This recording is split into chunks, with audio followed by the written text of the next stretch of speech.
Merienda for today's.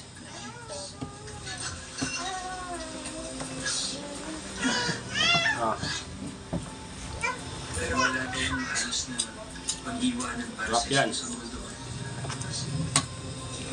Stress. Stress ba ngayon? Sinubukan daw ako personal na isaunin sa nanay ko na umuwi daw ng Makara. Paano to anak mo ha? Alam namin, ikaw naging ganawakan dito sa pumiraya namin sa Cebu. Mas kwarto na? Ano nangyayari sa'yo? Ano kang iaabado ng mundo? Nag-alap yun ko. Anak eh! Saan ba wala ka magpuso?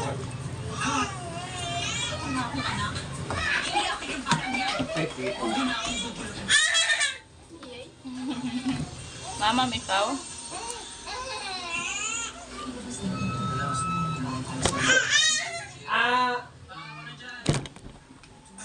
Pakaon na lang ko diyan ba? Lulog ka yung baby. Mas napunto kanina, no? Maasin. Lakon. Kaya na kaon. Wala kaon? Kakaluwa.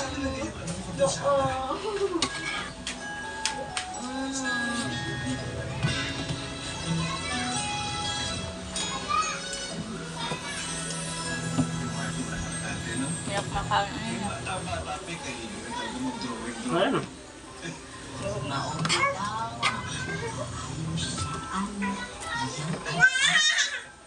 Diretso na. Teka po, Narinig lang ako. Ayun. Ang sabot sugat na oras. si JC, naku Tapos na. kaibigan niya sa kaibigan. Damo na din trabaho. No, repok pag-lisensya.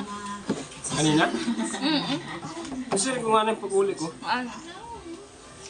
Ay, maglalaba din pala ako. Water break muna dyan sa daytime. Maglalabangan ano to? Kung hindi mo, maglalaba rin ako. Sinsahan ko man anak. Iya, siguro ko na nga ikaw. Saan yung nahanap to? Hindi mo pang kuro anon. Saan pati sa... Hindi pa yung managawa. Tapos magluluto pa yung kura. Papa naman, itinago ko nga para walang makita. Ay, paksa rin. Kaya, Kasi ang kalibiyan, kaya na yung mga bata na itagawas. Biglang Nina, kay mapasyada ka mo. Wala, ipakalapauli. Nasin, sagod ba ako? Puro ko ina. Pangit yung ganyan.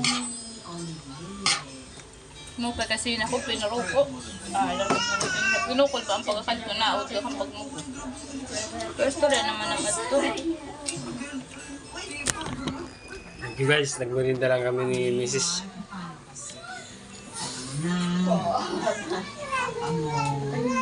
Pang alas 3 lang yan.